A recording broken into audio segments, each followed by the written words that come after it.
श्रीमद्वाल्मीकि रामायणं सुन्दरकाण्डम् 31 सर्गः। एवं बहुविधां चिन्तां चिन्तयित्वा महामतिः संश्रवे मधुरं वाक्यं वैदेह्याः व्याजहारः। राजा दशरथो नाम रथकुञ्जरवाजिनां पुण्यशीलः महाकीर्तिः इक्ष्वाकूणां महायशाः राजश्रीणां गुणश्रेष्ठः तपसा च ऋषिभिः समः चक्रवर्तिकुले जातः पुरन्दरसमोबले अहिंसारतिः अक्षुद्रः गृणी सत्यपराक्रमः मुख्यस्य इक्ष्वाकुवंशस्य लक्ष्मीवर्धनः पार्थिवव्यञ्जनैः युक्तः पृथुश्रीः पार्थिवर्षभः पृथिव्यां चतुरन्तायां विश्रुतः सुखदः सुखी तस्य पुत्रः प्रियः ज्येष्ठः ताराधिप निब आननः रामः नाम विशेषज्ञः श्रेष्ठः सर्वधनुष्मतां रक्षिता स्वस्य वृत्तस्य स्वजनस्यापि रक्षिता जीवलोकस्य धर्मस्य च परन्तपः तस्य सत्य अभिसन्धस्य वृद्धस्य वचनात् पितुः स भार्यः सह च भ्रात्रा वीरः प्रव्रजितो वनं तेन तत्र महारण्ये मृगयां परिधावता रक्षसा निगताः शूराः बहवः कामरूपिणः जनस्थानवदं श्रुत्वा निगतौ करदूषणौ ततस्तु अमर्ष अपहृता जानकी रावणेन तो वञ्चयित्वा वने रामं मृगरूपेण मायया स मार्गमाणः तां देवीं रामः सीतामनिन्दिताम् आससाद वने मित्रं सुग्रीवं नामवानरं ततः स वालिनं हत्वा रामः परपुरञ्जयः आयच्छत् कपिराज्यं तु सुग्रीवाय महात्मने सुग्रीवेण अभिसन्दिष्टा हरयः कामरूपिणः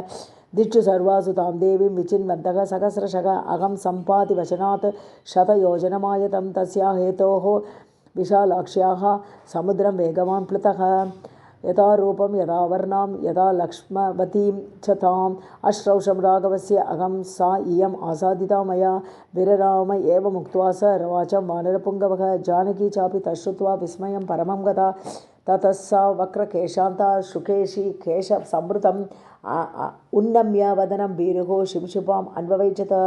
निशम्य सीतावचनं कपेश्च दिशश्च सर्वाः प्रदिशश्च वीक्ष्य स्वयं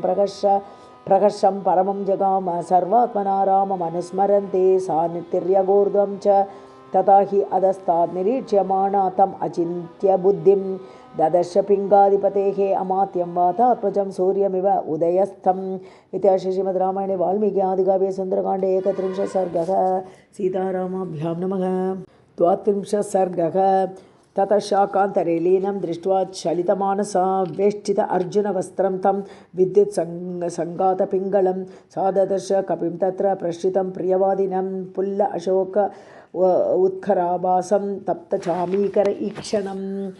सा अतः दृष्ट्वा हरिश्रेष्ठं विनीतवत् अवस्थितं मैथिली चिन्तयामास विस्मयं परमं गता अहो भीमम् इदं सत्वं वानरस्य दुरासदं दुर्निरीक्ष्यम् इदं मत्वा पुनरेव मुमोहसा विललाप भृशं सीता करुणं भयमोहिता राम रामे इति दुःखार्ता लक्ष्मण इति च भामिनी रुरोध सहसा सीता मन्दस्वरा सती सा अथ दृष्ट्वा हरिवरं विनीतवत् उपागतं मैथिली चिन्तयामास स्वप्नो अयमिति भामिनी सा वीक्षमाना पृथुभुग्णवक्त्रं शाखामृगेन्द्रस्य यथोक्तकारं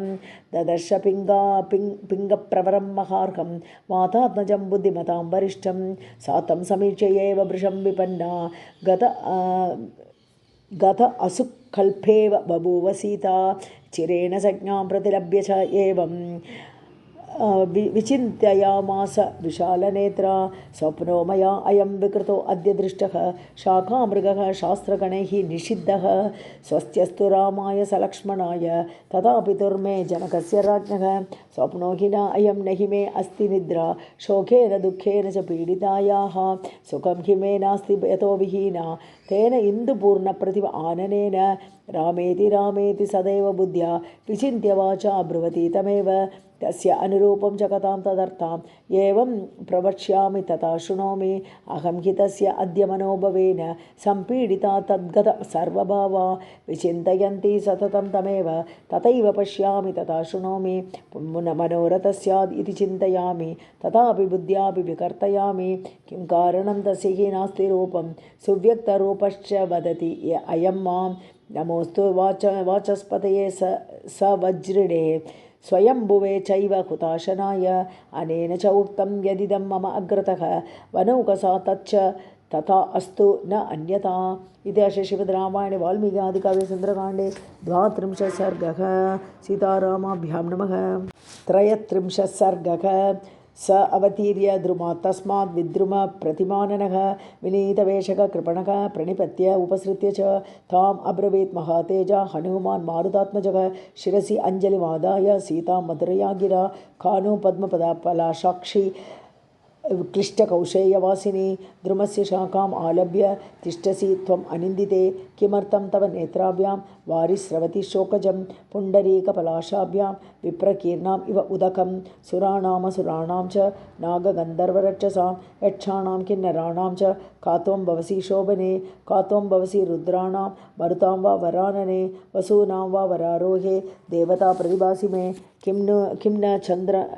किं नु चन्द्रमसा हीना पतिता विबुध आलयात् रोहिणी ज्योतिषां श्रेष्ठा सर्वगुणाधिका कोपाद्वा यदि वा मोहात् भर्तारम् असि तेक्षणे वसिष्ठं कोपयित्वा त्वं वा असि कल्याणि अरुन्धति को नो पुत्रः पिता भ्राता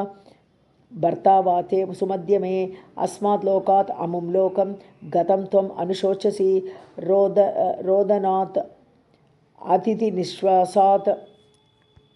रोदनात् अतिनिश्वासात् भूमिसंस्पर्शनादपि न त्वां देवीम् अहं मन्ये राज्ञः संख्या अवधारणात् व्यञ्जनानि हि एते यानि लक्षणानि च लक्षये महिषी भूमिपालस्य राजकन्या च मे मथा रावणेन जनस्थानात् बलात् प्रमथिता यदि सीता त्वम् असि भद्रं ते तन्मम आचक्षु पृच्छतः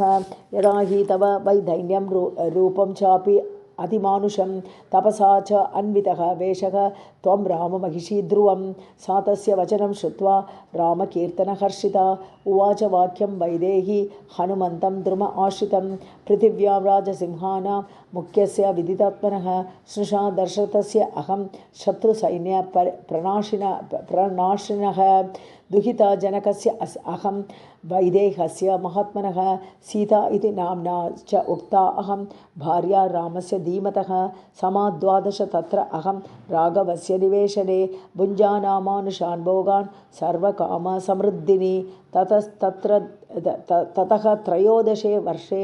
राज्ये च इक्ष्वाकुनन्दनम् अभिषेचयितुं राजा स उपाध्यायः प्रचक्रमे तस्मिन् सम्भ्रियमाणे तु राघवस्य अभिषेचने कैकेयी नाम भर्तारम् इदं वचनम् अब्रवीत् न पिबेयं न खादेयं प्रत्यहं मम भोजनम् एष मे जीवितस्य अन्तः रामः यदि अभिषिच्यते यत्तदुक्तं त्वया वाक्यं प्रीत्या नृपतिसत्तम तच्चेत् न विदतं कार्यं वनं गच्छतु राघवः स राजा सत्यवाक् देव्या वरदानम् अनुस्मरन्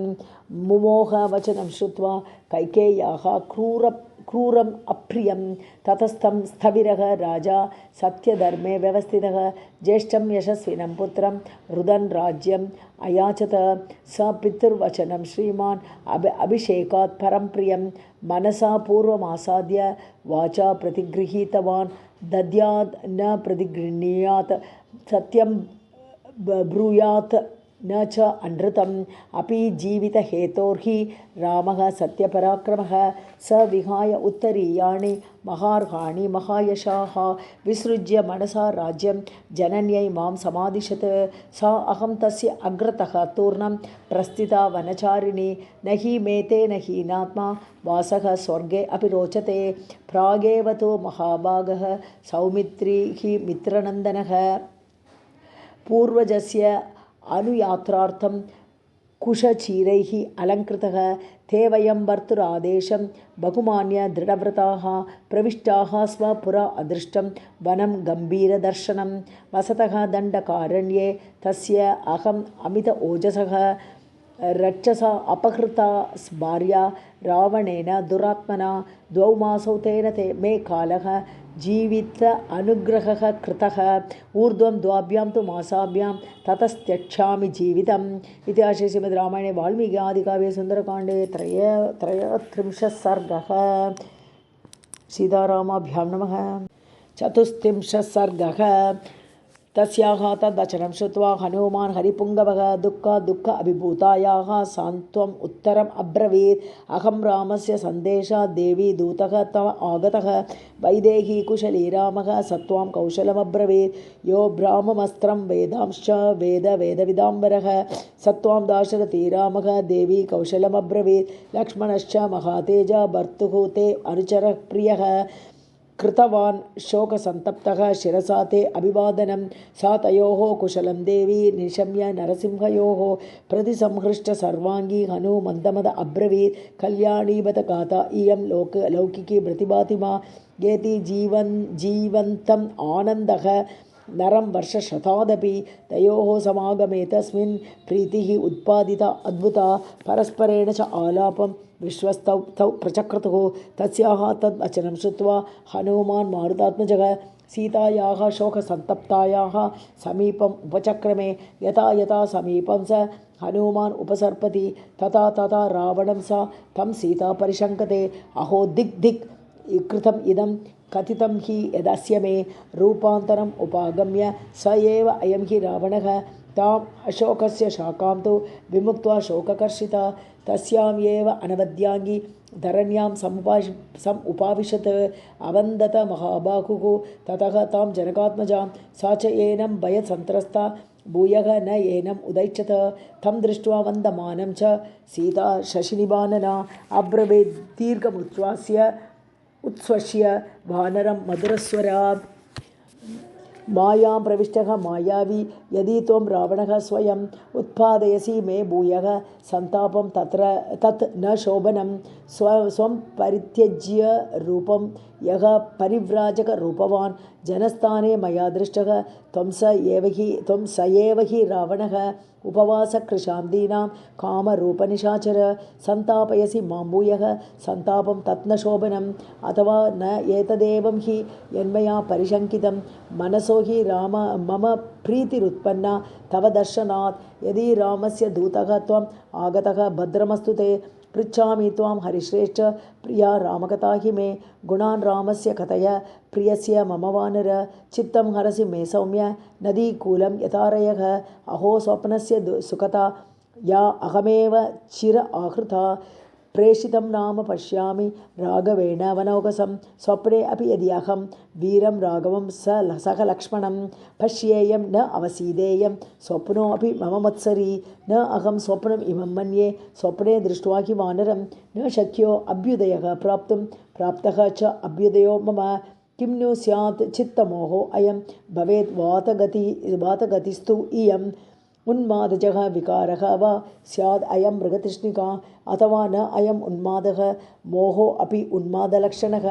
सम्बुध्ये च अहम् आत्मानम् इमं चापि वनौकसम् इति एवं बहुधा सीता सम्प्रदार्य बलाबलं रक्षसां कामरूपत्वात् मेनेतं राक्षसाधिपम्। एतां बुद्धिं तदा कृत्वा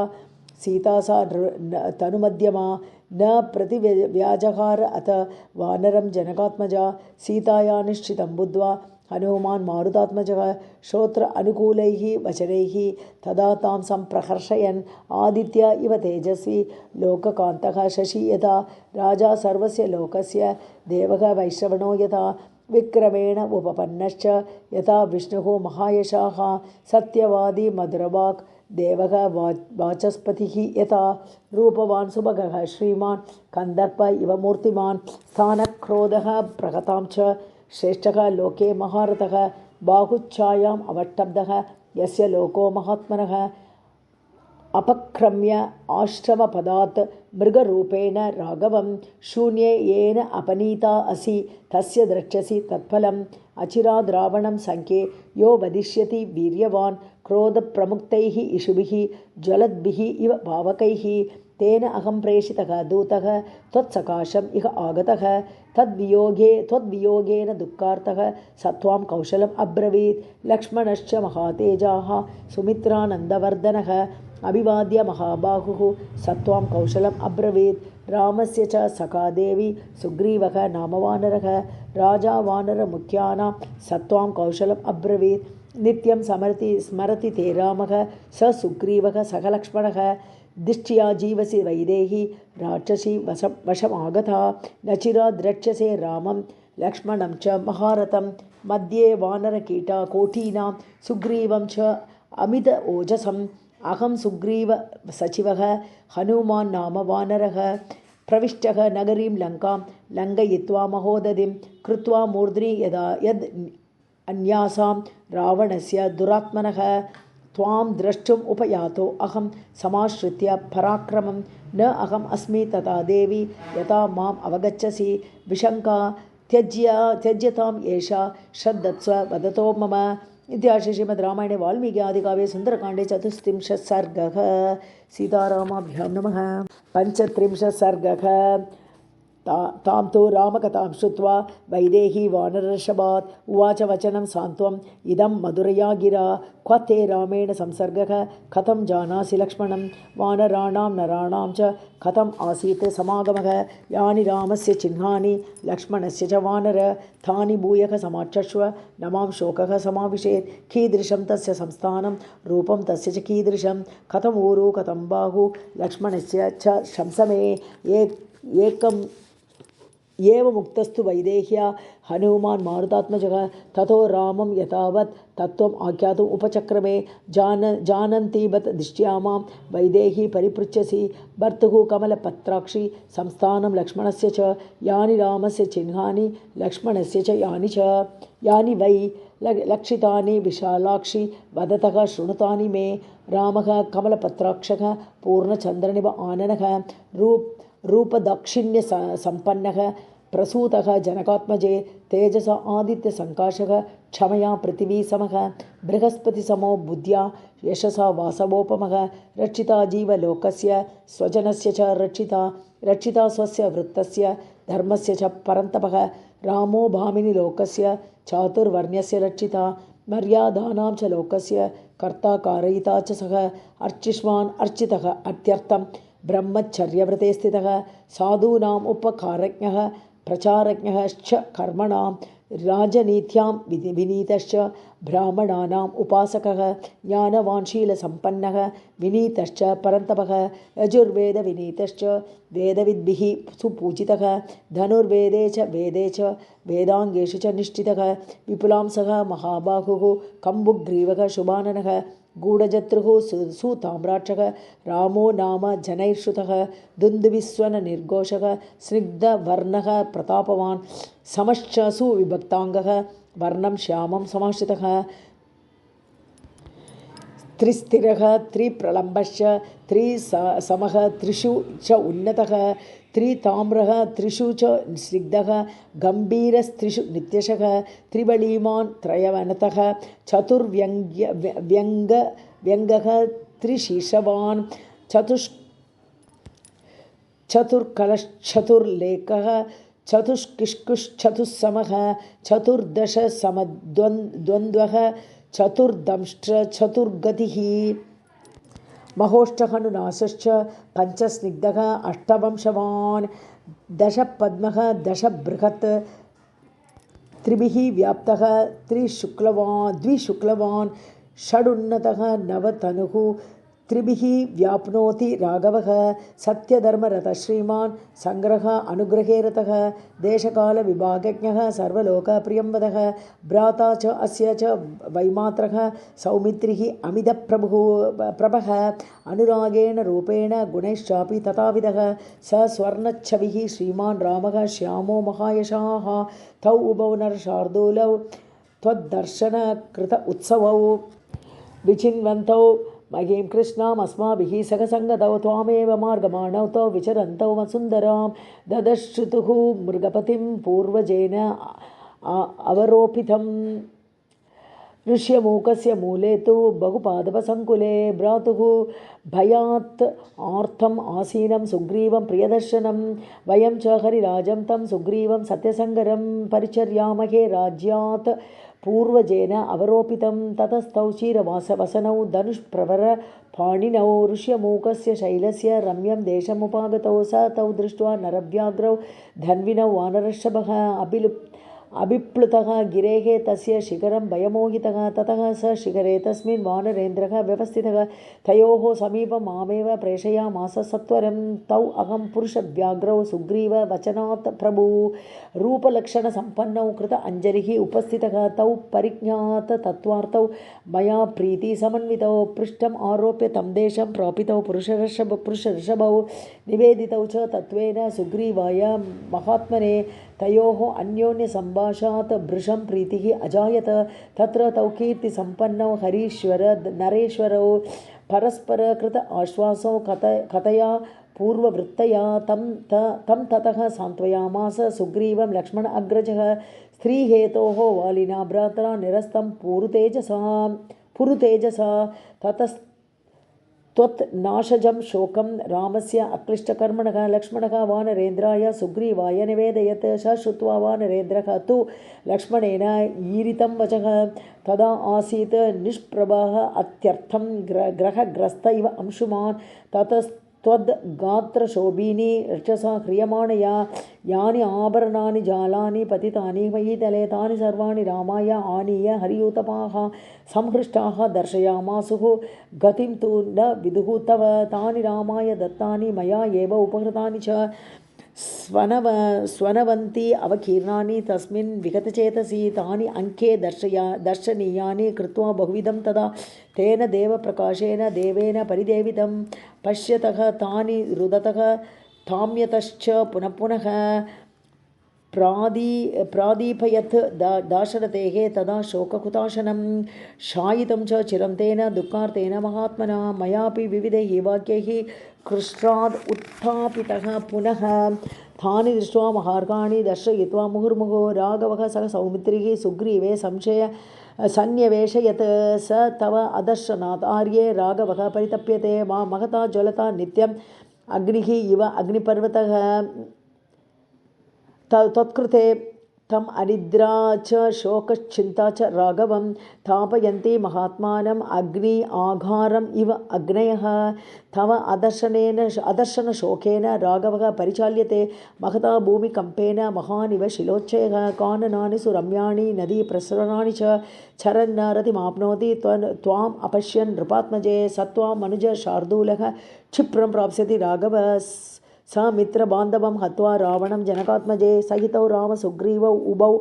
अकुरुतां तदा समयं वालिनं हन्तुं तव च अन्वेषणं प्रति ततस्ताभ्यां कुमाराभ्यां वीराभ्यां स हरीश्वरः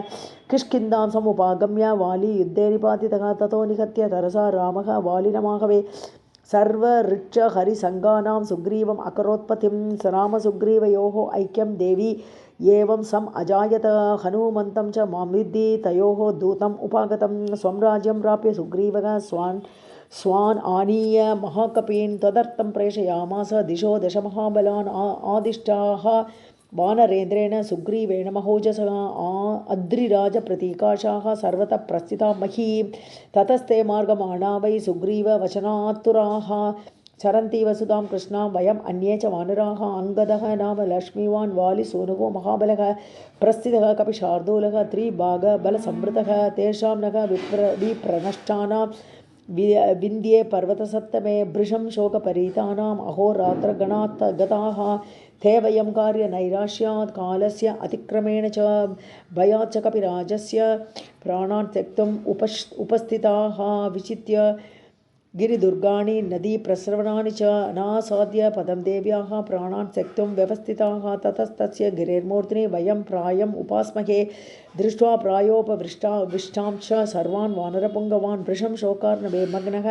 पर्यदेवयतङ्गदः तव नाशं च वैदेही वालिनश्च तथा वदं प्रायोपवेशम् अस्माकं मरणं च जटायुषः तेषां नः स्वामिन् सन्देशात् निराशानां मुमूर्षतां कार्यहेतोः इह आयातः शकुनिः वीर्यवान् महान् गृध्रराजस्य सोदर्यः सम्पातिर्नाम गृध्रराट् श्रुत्वा भ्रातृवदं कोपात् इदं वचनमब्रवीत् यवीयान् केन मे भ्राता हतः क्वच निपातितः एतदाख्यातुमिच्छामि भवद्भिः वानरोत्तमाः अङ्गदः अकथयत् तस्य जनस्थाने महद्वधं रक्षसा भीमरूपेण त्वामुद्दिश्य यथा अर्थतः जटायोः तु वदं श्रुत्वा दुःखितः सो अरुण आत्मजः त्वाम् आह स वरारोहे वसन्तीं रावणालये तस्य तद्वचनं श्रुत्वा सम्पादेः प्रीतिवर्धनम् अङ्गदप्रमुखाः सर्वे ततः प्रस्थापिता वयं विन्द्यात् उत्थाय सम्प्राप्ताः सागरस्य अन्तम् उत्तमं त्वद्दर्शने कृत उत्साहाः हृष्टापुष्टाः प्लवङ्गमाः अङ्गदप्रमुखाः सर्वे वेलोपान्तम् उपागताः चिन्तां जग्मुः पुनर्भीमा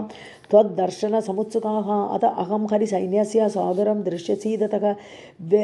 व्यवधूय भयं तीव्रं योजनानां शतं प्लुतः लङ्का चापि मया रात्रौ प्रविष्टा राक्षसाकुला रावणश्च मया दृष्टः त्वं च शोकनिपीडिता ये तत्ते सर्वमाख्यातं यदा वृत्तम् अनिन्दिते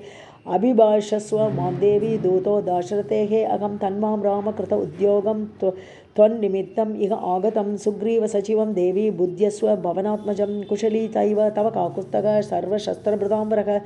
गुरोः आराधने युक्तः लक्ष्मणः शुभलक्षणः तस्य वीर्यवतः देवी भर्तुः तव हिते रतः अहमेकः तु सम्प्राप्तः सुग्रीववचनातिः मया इयं सहायेन चरता कामरूपिणा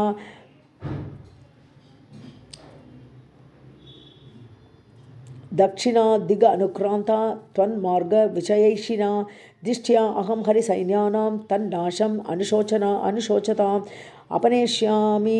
संतापं तव अधिगमशासनात् दृष्ट्या हि न मम व्यर्थं सागरस्य इह लङ्घनं प्राप्स्यामि अहम् इदं देवी त्वद्दर्शनकृतं यशः राघवश्च महावीर्यः क्षिप्रं त्वाम् अभिपत्स्यते सपुत्रबान्धवं हत्वा रावणं राक्षसाधिपं माल्यवानां वैदेही गिरीणाम् उत्तमो गिरिः ततो गच्छति गोकर्णं पर्वतं केसरी हरिः स च देवर्षिभिः दृष्टः पिता मम महाकपिः तीर्थे नदीपतेः पुण्ये शम्भसाधनम्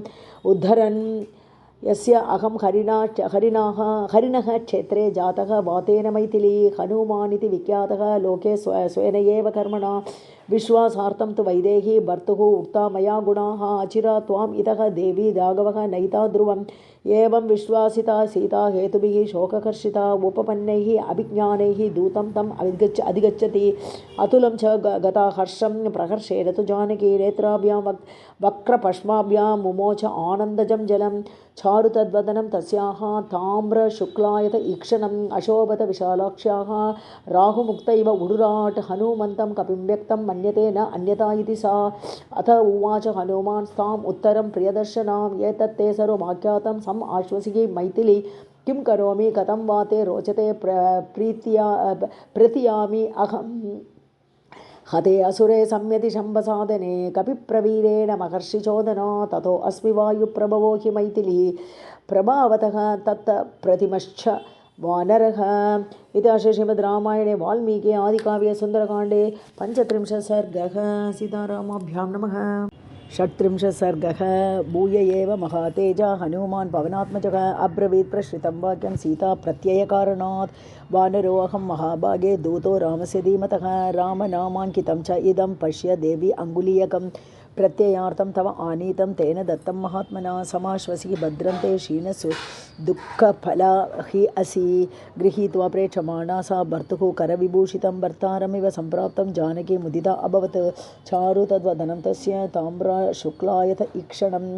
बभूव हर्ष उदग्रं च राहुमुक्त इव उडुराट् ततः सा ह्रीमती बाला भर्तुः सन्देश हर्षिता परितुष्टा प्रियं कृत्वा प्रशंस महाकपिं विक्रान्तस्त्वं समर्थस्त्वं प्राज्ञस्त्वं वानरोत्तम येन इदं राक्षसपदं त्वया एकेन प्रदर्शितं शतयोजनविस्तीर्णः सागरः मकरालयः विक्रमश्लाघनीयेन क्रमता गोष्पतीकृतः न हि त्वां प्राकृतं मन्ये वानरं वानरर्षभ यस्य ते नास्ति सन्त्रासः रावणादपि सम्भ्रमः अर्हसे च कपिश्रेष्ठ मया सम्भाषितुं यदि असि प्रेषितस्तेन रामेण विदितात्मना प्रेषयिष्यति दुर्दर्शः रामः न हि अपरीक्षितं पराक्रमम् अविज्ञाय मत्सकाशं विशेषतः दिष्ट्या च कुशली रामः धर्मात्मा सत्यसङ्गरः लक्ष्मणश्च महातेजः तेजाः सुमित्रानन्दनवर्धनः कुशली यदि काकुत्स्थः किं न सागरमेखलां महीं दहति कोपेन युगान्त अग्निरिव उत्थितः अथवा शक्तिमन्तौ तौ सुराणामपि निग्रहे मम एव तु न दुःखानाम् अस्ति मन्ये विपर्ययः कच्चित् न व्यतते रामः कच्चित् न परितप्यते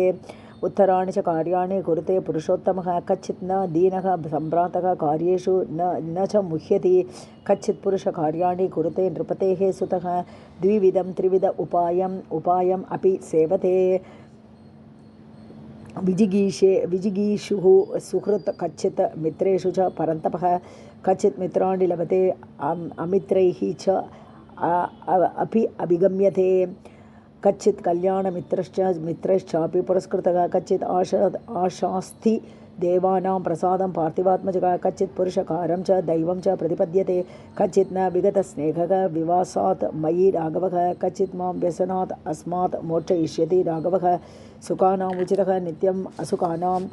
अनुचितः दुःखम् उत्तरमासाद्य कच्चित् रामो न सीदति कौसल्याः तथा कच्चित् सुमित्रायाः तथैव च अभीक्ष्णं श्रूयते कच्चित् कुशलं भरतस्य च मन्निमित्तेन मानार्हः कच्चित् शोकेन राघवः कच्चित् न अन्यमना रामः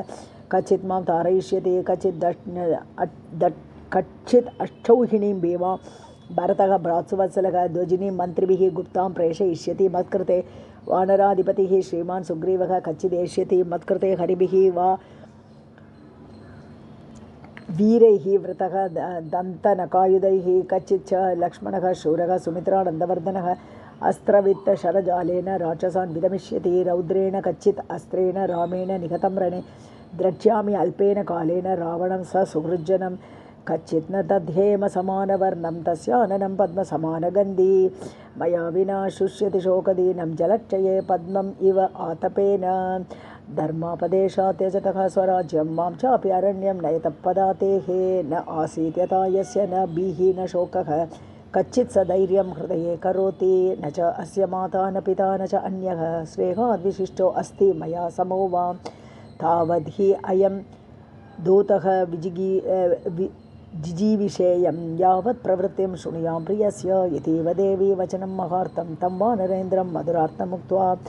श्रोतुं पुनः तस्य वचोभिरामं रामार्थयुक्तं विरराम राम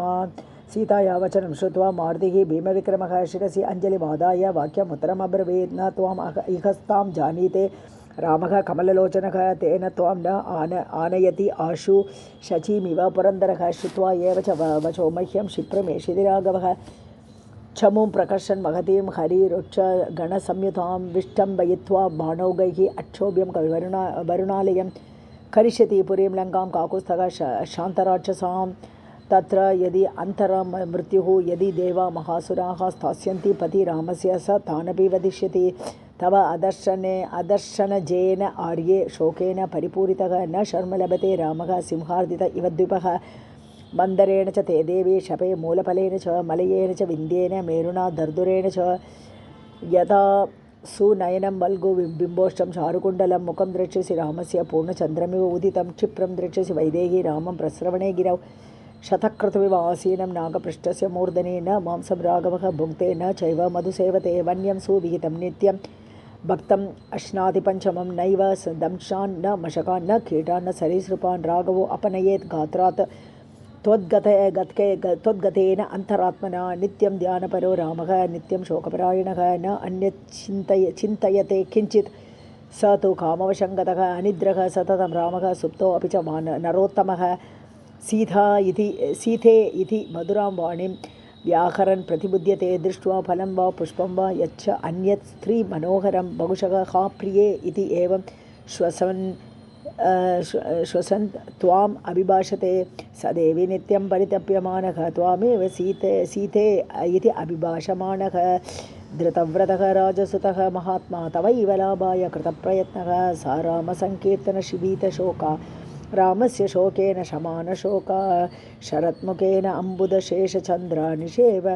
वैदेहसुता बभूव इति श्रीमद्रामायणे वाल्मीकिआदिकाव्ये सुन्दरकाण्डे 37 सर्गः सीतारामाभ्यां नमः 37 सर्गः सा सीता वचनं श्रुत्वा पूर्णचन्द्रनिबाणना हनुमन्तम् उवाच इदं धर्मार्थसहितं वचः अमृतं विषसम्पृक्तं त्वया वानरभाषितं यच्च न अन्यमना रामः यच्च शोकपरायणः ऐश्वर्ये च सुविस्तीर्णे व्यसने वा सुदारुणे रज्जु इव पुरुषं बद्ध्वा कृतान्तः परिकर्षति विधिः नूनम् असंहार्यः प्राणिनां प्लवगोत्तम सौमित्रिं च मां च रामं च व्यसनैः पश्यमोहितान् शोकस्यास्य कथं पारं राघवः अधिगमिष्यति प्लवमानः परिक्रान्तः हतनौः सागरे यथा राक्षसानां वधं कृत्वा सूदयित्वा च रावणं लङ्काम् उन्मत्तितां कृत्वा कदा द्रक्ष्यति मां पतिः स वाच्यः सन्त्वर इति यावदेव न पूर्यते अयं संवत्सरः कालः तावद् हि मम जीवितं वर्तते दशमो मासः द्वौ तु शेषौ प्लवङ्गम रावणेन नृशंसेन समयः यः कृतो मया विभीषणेन च भ्रात्रा मम निर्यातनं प्रति अनुनीतः प्रयत्नेन न च तत् कुरुते मतिं मम प्रति प्रदानं हि रावणाय न रोचते रावणं मार्गते संख्ये मृत्युः कालवशङ्गतं ज्येष्ठा कन्या कला नाम विभीषणसुता कपे तया मम एतदाख्यातं मात्रा प्राहितया स्वयम् अविन्द्यः नाम मेधावी विद्वान् राक्षसपुङ्गवः धृतिमान् शीलवान् वृद्धः रावणस्य सुसम्मतः रामाक्षयम् अनुप्राप्तं रक्षसां प्रति अचोदयत् न च तस्य च दुष्टात्मा शृणोति वचनं हितम् आशंसेयं हरिश्रेष्ठ क्षिप्रं मां प्राप्स्यते पतिः अन्तरात्मा हि मे शुद्धः तस्मिंश्च बहवो गुणाः उत्साहः पौरुषं सत्त्वम् आनृशंस्यं कृतज्ञता विक्रमश्च प्रभावश्च सन्ति वानरराघवे 14 सहस्राणि राक्षसानां जगान यः जनस्थाने विना भ्रात्रा शत्रुः कः तस्य न उद्विजेत न स शक्यः तुलयितुं व्यसनैः पुरुषर्षभः अहं तस्य अनुभावज्ञा शक्रस्य इव पुलोमजा शरज्जाल अंशुमान् शूरः कपे रामदिवाकरः शत्रुरक्षोमयं तोयम् उपशोषं नयिष्यति इति सञ्जल्पमानां तां स रामार्थे शोककर्षिताम् अश्रुसम्पूर्णवदनाम् उवाच हनुमान् कपिः श्रुत्वा एव च वचो मह्यं क्षिप्रमेषति राघवः चमूं प्रकर्षन् महतीं हरिरुक्ष गणसङ्कुलाम् अथवा मोचयिष्यामि त्वाम् अद्य एव स राक्षसात् अस्मात् दुःखात् उपारोह मम पृष्ठम् अनिन्दिते त्वां तु पृष्ठगतं कृत्वा सन्तरिष्यामि सागरं शक्तिः अस्ति हि मे वोढुं लङ्कामपि स रावणाम् अहं प्रस्रवणस्थाय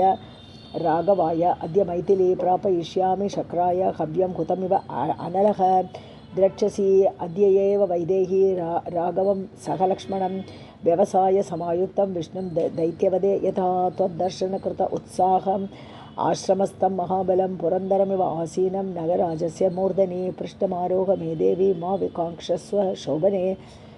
योगमावि अन्विच्य रामेण शशाङ्केन इव रोहिणी कथयन्ती इव शशिना सङ्गमिष्यति रोहिणी मत्पृष्ठमधिरोहत्वं तर आकाशं महार्णवं न हि मे प्रयातस्य त्वाम् इतः नयतो अङ्गने अनुगन्तुं गतिं शक्ताः सर्वे लङ्कानिवासिनः यथा एव अहम् इह प्राप्तः तथा एव अहम् असंशयं यास्यामि पश्य वैदेही त्वाम् उद्यम्य विहायसं मैथिली तु हरिश्रेष्ठात् श्रुत्वा वचनमद्भुतं हर्षविस्मित सर्वाङ्गी हनुमन्तमदाब्रवीत् हनुमन् दूरमध्वानं कथं मां नेतुमिच्छसि तदेव खलु ते मन्ये कपित्वं हरियूतप कथं च अल्पशरीरस्त्वं मामितः नेतुमिच्छसि सकाशं मानवेन्द्रस्य भर्तुर्मे प्लवगर्षभ सीतायाः तु वच श्रुत्वा हनुमान् मारुतात्मजः चिन्तयामास लक्ष्मीवान् नवं परिभवं कृतं न मे जानाति सत्त्वं वा प्रभावं वा असिते क्षणा तस्मात् पश्यतु वैदेही यद्रूपं मम कामतः इति सञ्चिन्त्य हनुमान् तदा प्लवगसत्तमः दर्शयामास सीतायाः स्वरूपम् अरिमर्दनः स तस्मात् पादपात् धीमान् आप्लुत्य प्लवगर्षभः ततो वर्धितुमारेभे सीता प्रत्ययकारणात् मेरुमन्दरसङ्काशः बभौ दीप्त अनलप्रभः अग्रतो व्यवतस्ते स सीताया वानरर्षभः हरिः पर्वतसङ्काशः ताम्रवक्त्रः महाबलः वज्रद्रंशनकः भीमः वैदेहीमिदमब्रवीत् स पर्वतवनोद्देशां साट्टप्राकारतोरणां लङ्कामिमां स नातां वा नयितुं शक्तिरस्ति वे तद् अवस्थाप्यतां बुद्धिः अलं देवी विकाङ्क्षया विशोकं कुरु वैदेही राघवं सगलक्ष्मणं तं दृष्ट्वा अचलसङ्काशम् उवाच जनकात्मजा पद्मपत्रविशालाक्षी मारुतस्य औरसंसुतं तव सत्वं बलं चैव विजानामि महाकवे वायोरिव गतिश्चापि तेजश्च अग्रेः इव अद्भुतं प्राकृतो अन्यः कथं च इमां भूमिम् अगन्तुम् अर्हति उददेहे अप्रमेयस्य पारं वानरयूतप जानामि गमने शक्तिं नयने चापि ते मम अवश्यं सम्प्रदार्य आशु कार्यसिद्धिः इव आत्मनः अयुक्तं मे तु कपिश्रेष्ठ मया गन्तुं त्वया सह वायुवेगसवेगस्य वेगः मा मोहयेतव अहम् आकाशमासक्ता उपरि सागरं प्रपतेयं हि ते पृष्ठात् भूयो वेगेन गच्छतः पतिता सागरे च अहं तिमिनक्रजशाकुले भवेयम् आशु विवशा यादसाम् अन्नमुत्तमं न च शक्ष्ये त्वया सार्धं गन्तुं शत्रुविनाशन कलत्रवती सन्देहः त्वयि स्याद् अपि असंशयं ह्रियमाणां तु तमां दृष्ट्वा राक्षसा भीमविक्रमाः अनुगच्छेयुः आदिष्टाः रावणेन दुरात्मना तैः त्वं परिवृतः शूरैः शूलमुद्गरपाणिभिः भवेः त्वं संशयं प्राप्तः मया वीर कलत्रवान् स आयुधा बहवः व्योम्नि राक्षसाः त्वं निरायुधः कथं शक्ष्यसि संयातुं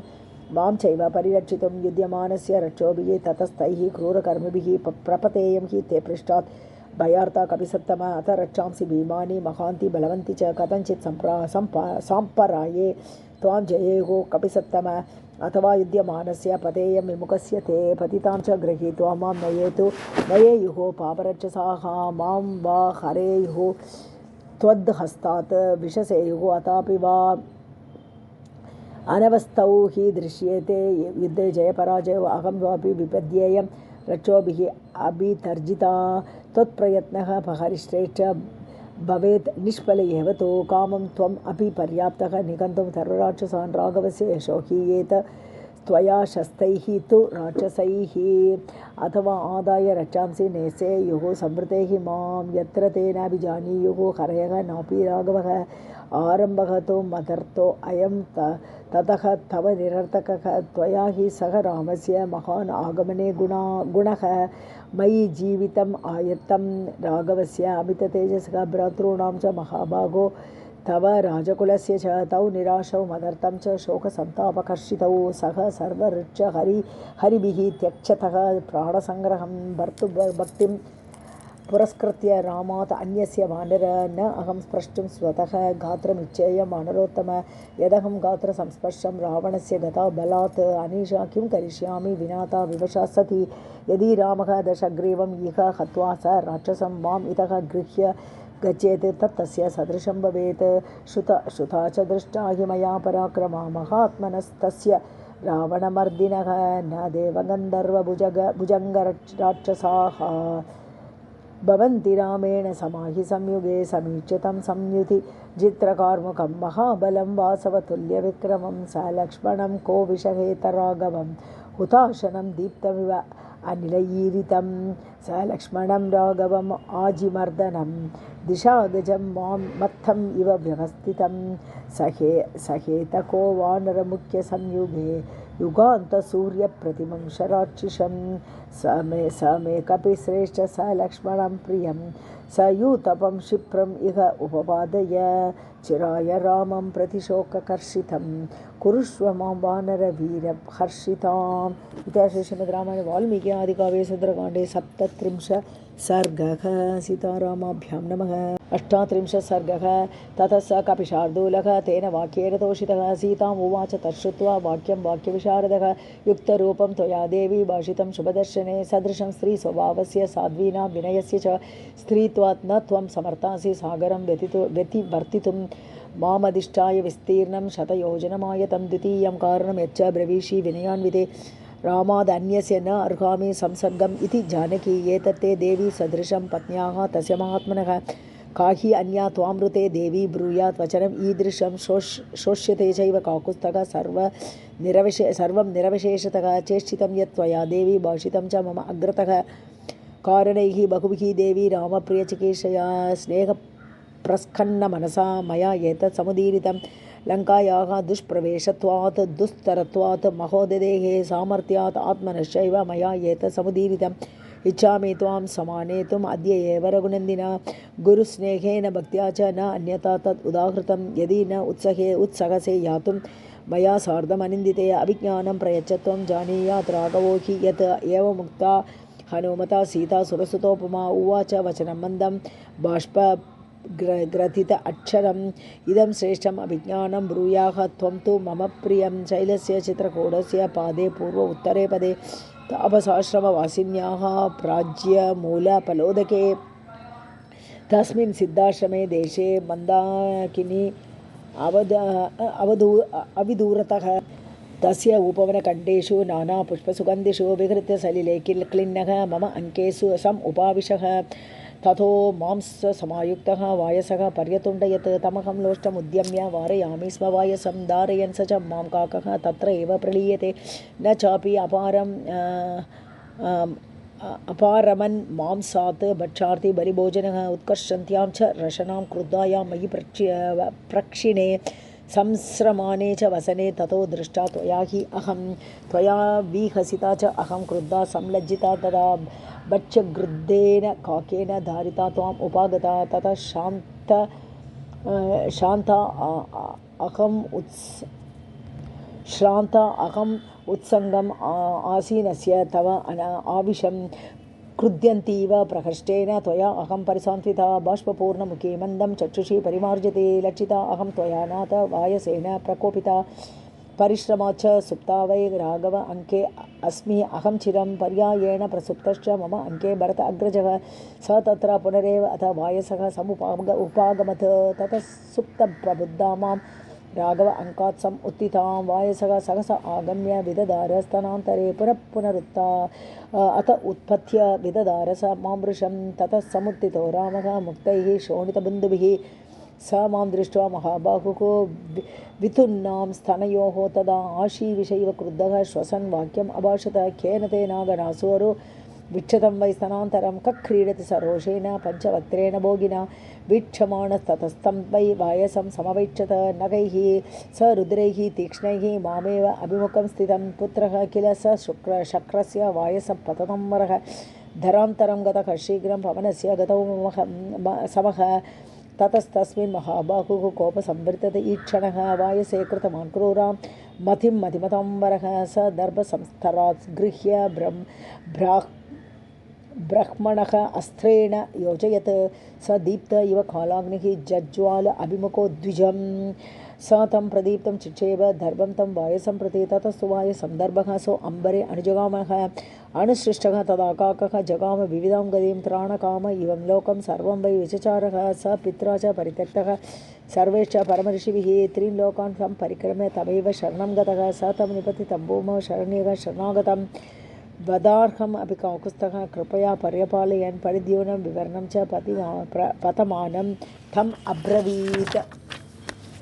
मोगम् अस्त्रं न शक्यं तु ब्राह्मं कर्तुं तदुच्यतां ततस्तस्य अक्षिकाकस्य हिनस्ति स्म स दक्षिणं दत्त्वा तु दक्षिणं नेत्रं प्राणेभ्यः परिरक्षितः स रामाय नमस्कृत्वा राज्ञे दशरथाय च विसृष्टः तेन वीरेण प्रतिपेदे स्वमालयं मत्कृते काकमात्रेऽपि ब्रह्मास्त्रं सम् उदीरितं कस्मात् यो माम् अहरत् त्वत्तः क्षमसे तं महीपते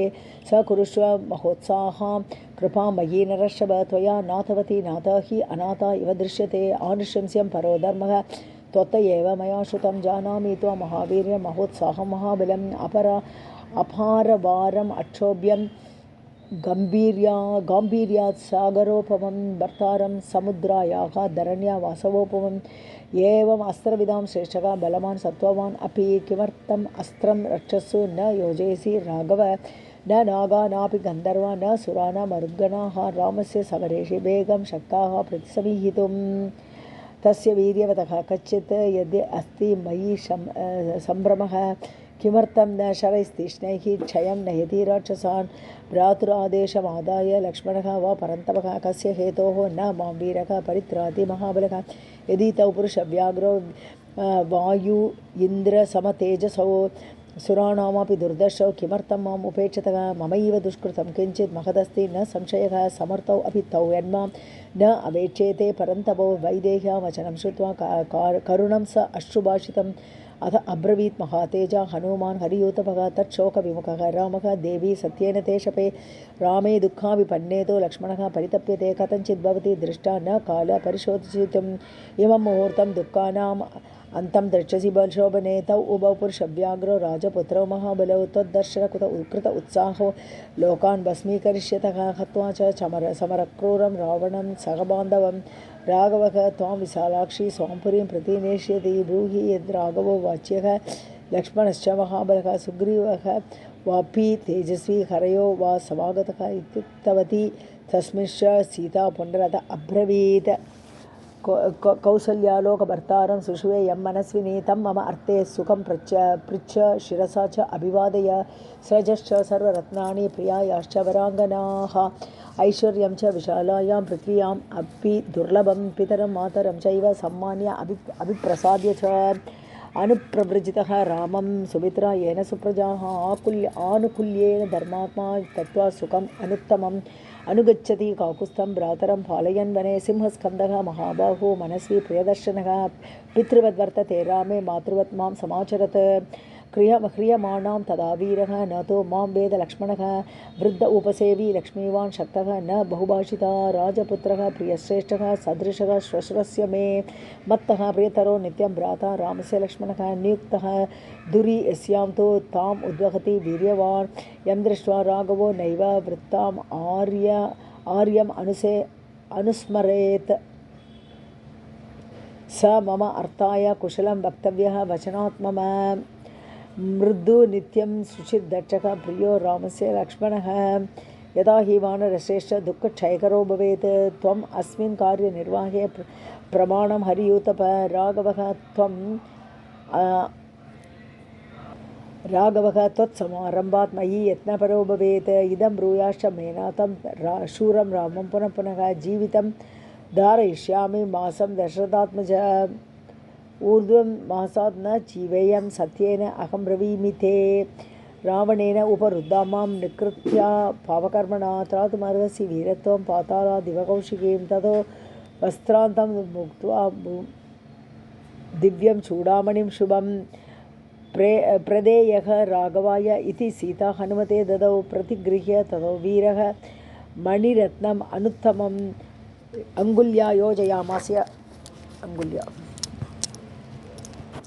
अङ्गुल्या योजयामास न हि अस्य प्राभवत् भुजः मणिरत्नं कपिवरः प्रतिगृह्य अभिवाद्य च सीतां प्रदक्षिणं कृत्वा प्रणतः पार्श्वतः स्थितः हर्षेण महतायुक्तः सीता दर्शनजेन सह हृदयेन गतो रामं लक्ष्मणं च स लक्षणं मणिवरमुपगुह्य तं महार्घं जनक नृपात्मजया धृतं प्रभावात् गिरिवर पवन अवधूत मुक्तः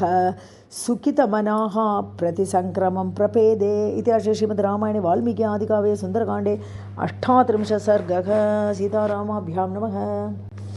39 सर्गः मणिं दत्त्वा ततः सीता हनुमन्तमत अब्रवीत् अभिज्ञानम् अभिज्ञातम् एतत् रामस्य तत्त्वतः मणिं दृष्ट्वा तु रामो वै त्रयाणां संस्मरिष्यति वीरो जनन्याः मम च राज्ञः दशरथस्य च स भूयः त्वं समुत्साह चोदितः हरिसत्तम अस्मिन् कार्यं समुत्साहे प्रचिन्तय यद् उत्तरं त्वम् अस्मिन् कार्यनिर्योगे प्रमाणं हरिसत्तम तस्य चिन्तय यो यत्नः दुःखक्षयकरः भवेत् हनुमन् यत्नमास्थाय दुःखक्षयकरो भव स तथा इति प्रतिज्ञाय मारुतिः भीमविक्रमः शिरसा आवन्द्य वैदेहीं गमनाय उपचक्रमे ज्ञात्वा सम्प्रस्थितं देवी वानरं पवनात्मजं बाष्पगद्गदया वाचा मैथिली वाक्यमब्रवीत् हनुमन् कुशलं ब्रूयाः सहितो रामलक्ष्मणौ सुग्रीवं च सह अमात्यं सर्वान् वृद्धांश्च वानरान् ब्रूयाः त्वं वानरश्रेष्ठ कुशलं धर्मसंहितं यथा च स महाबाहुः मां तारयति राघवः अस्मात् दुःख अम्बुसम्रोधात् त्वं समादातुमर्हति जीवन्तीं मां यथा रामः सम्भावयति कीर्तिमान् तत्त्वया हनुमन् वाच्यं वाचा धर्मम् अवाप्नुहि नित्यम् उत्साहयुक्तस्य वाचः श्रुत्वा मया ईरिताः वर्धिष्यते दाशरथेः पौरुषं मद् अवाप्तये मत्सन्देशयुता वाचः त्वत्तः श्रुत्वा एव राघवः पराक्रमे मतिम्बीरः विधिवत् संविधास्यति सीतायाः तद्वचः श्रुत्वा हनुमान् मारुतात्मजः शिरसि अञ्जलिमादाय वाक्यमुत्तरमब्रवीत् क्षिप्रमेष्यति काकुत्स्थः हर्यरुक्षप्रवरैः वृतः यस्ते युधि विजित्य अरीन् शोकं व्यपनयिष्यति न हि पश्यामि मर्त्येषु न असुरेषु सुरेषु वा यः तस्य वमतः बाणान् स्थातुम् उत्सहते अग्रतः अपि अर्कमपि पर्जन्यम् अपि वैवस्वतं यमं स हि सोढुं रणे शक्तः तव हेतोः विशेषतः स हि सागरपर्यन्तां महीं साधितुम् अर्हति त्वन्निमित्तः हि रामस्य जयो जनकनन्दिनी। तस्य तद्वचनं श्रुत्वा सम्यक् सत्यं सुभाषितं जानकी बहुमेनेतं वचनं च इदमब्रवीत्। ततस्तं प्रस्थितं सीता वीक्षमाणा पुनः पुनः भर्तृस्नेहान्वितं वाक्यं सौहार्दात् अनुमानयत्। यदि वा मन्यसे वीर वस एक अहम् अरिन्दम कस्मिंश्चित् संवृते देशे विश्रान्तः श्वः गमिष्यसि मम चैव अल्पभाग्यायाः सान्निध्यात् तव वानर अस्य शोकस्य मगतः मुहूर्तं मोक्षणं भवेत्। ततो हि हर्षार्दूल पुनरागमनाय तु प्राणानाम् अपि सन्देहः मम स्यात् न अत्र संशयः। तव अदर्शनजः शोकः भूयः मां परितापयेत्। दुःखपरामृष्टां दीपयन्निव वानर अयं च वीर सन्देहः तिष्ठति इव मम अग्रतः सुमहान् त्वत्सहायेषु हर्यरुक्षेषु हरीश्वर कथं नो खलु दुष्पारं तरिष्यन्ति महोदधिं तानि हर्यरुक्षसैन्यानि तौ वा नरवरात्मजौ त्रयाणामेव भूतानां सागरस्य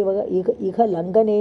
शक्तिः स्याद्वैनतेयस्य तव वा मारुतस्य वा तस्मिन् कार्यनिर्योगे वीर एवं दुरतिक्रमे किं पश्यसे समाधानं त्वं हि कार्यविदाम्बरः काममस्य त्वम् एव एकः कार्यस्य परिसाधने पर्याप्तः परवीरज्ञ यशस्यस्ते फलोदयः बलैः समग्रैः युधि मां रावणं जित्य संयुगे विजयी स्वपुरं यायात् तत्तस्य सदृशं भवेत् बलैः तु सङ्कुलां कृत्वा लङ्कां परबलर्दनः मां नयेत्यदि काकुत्स्थः तस्य सदृशं भवेत् तद्यदा तस्य विक्रान्तम् अनुरूपं महात्मनः भवेत् आहवशूरस्य तथा तम् उपपादय तदर्थ उपहितं वाक्यं प्रश्रितं हेतुसंहितं निशम्य हनुमान् शेषं वाक्यम् उत्तरम् अब्रवीत्। देवी हर्यरुक्षसैन्यानाम् ईश्वरः प्लवताम्बरः सुग्रीवः सत्यसम्पन्नः तवार्थे कृतनिश्चयः स वानरसहस्राणां कोटिभिः अभिसंवृतः क्षिप्रं येषिति वैदेही राक्षसानां निबर्हणः। तस्य विक्रमसम्पन्नाः सत्त्ववन्तः महाबलाः मनस्सङ्कल्पसम्पाताः निदेशे हरयः स्थिताः येषां न उपरि न अधस्तात् न तिर्यक् सज्जते गतिः न च कर्मसु सीदन्ति महत्सु अमिततेजसः असकृत् तैः महोत्साहैः स सागरधराधरा प्रदक्षिणीकृता भूमिः वायुमार्ग अनुसारिभिः मद्विशिष्टाश्च तुल्याश्च सन्ति तत्र वनौकसः मत्तः प्रत्यवरः कश्चित् न अस्ति सुग्रीवसन्निधौ अहं तावद् इह प्राप्तः किं पुनस्ते महाबलाः न हि प्रकृष्टाः प्रेष्यन्ते हि इतरे जनाः तद् अलं परितापेन देवी शोकः व्यपैतुते एक उत्पातेन ते लङ्काम् एष्यन्ति हरियूतपाः मम पृष्ठगतौ तौ च चन्द्रसूर्यौ इव उदितौ त्वत्सकाशं महासङ्गौ नृसिंहौ आगमिष्यतः तौ हि वीरौ नरवरौ सहितौ रामलक्ष्मणौ आगम्य नगरीं लङ्कां सायकैः विदमिष्यतः सगणं रावणं हत्वा राघवः रघुनन्दनः त्वाम् आदाय वरारोहे स्वपुरीं प्रति यास्यति तदा आश्वसिः भद्रं ते भवत्वं कालकाङ्क्षिणी नचिना द्रक्ष्यसे रामं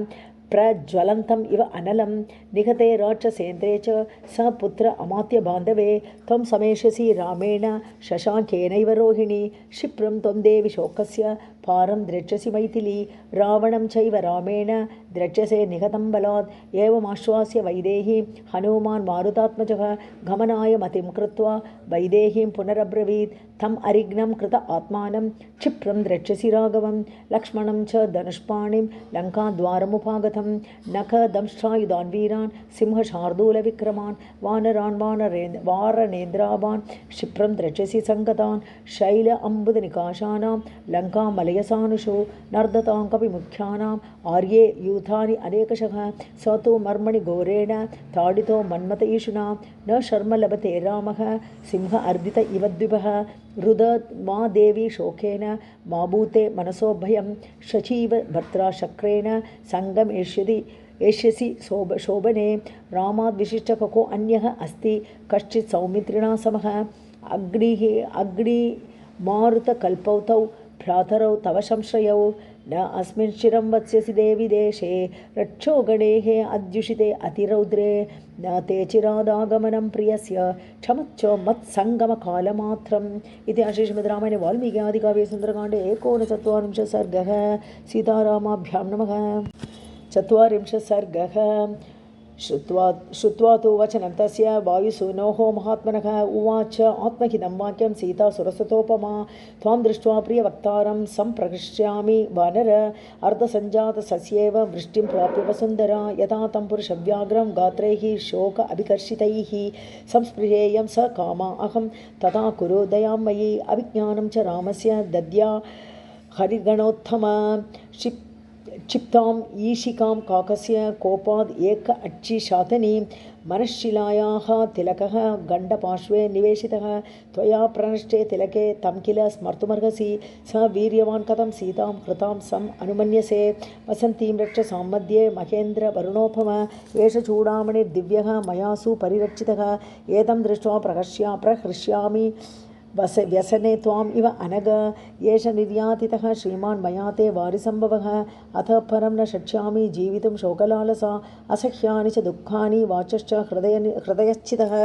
राक्षसैः सह संवासं त्वत्कृते मर्शयामि अहं धारयिष्यामि मासं तु जीवितं शत्रुसूदन मासाद् पूर्वं न जीविष्ये त्वया हीना नृपात्मज घोरो राक्षसराजो अयं दृष्टिश्च न सुखामयी त्वां च श्रुत्वा विसज्जन्तं न जीवेयम् अपि क्षणं वैदेह्यावचनं श्रुत्वा करुणं साश्रुभाषितम् अथ अब्रवीत् महातेजा हनुमान् मारुतात्मजः त्वच्छोकविमुखो रामः देवी सत्येन ते शपे रामे शोकाभिभूते तु लक्ष्मणः परितप्यते दृष्टा कथञ्चित् भवति न कालः परिदेवितुम् इमं मुहूर्तं दुःखानाम् अन्तं द्रक्ष्यसि भामिनि तौ उभपुरुषव्याघ्रौ राजपुत्रौ अनिन्दितौ त्वद्दर्शनकृत उत्साहो लङ्कां भस्मीकरिष्यतः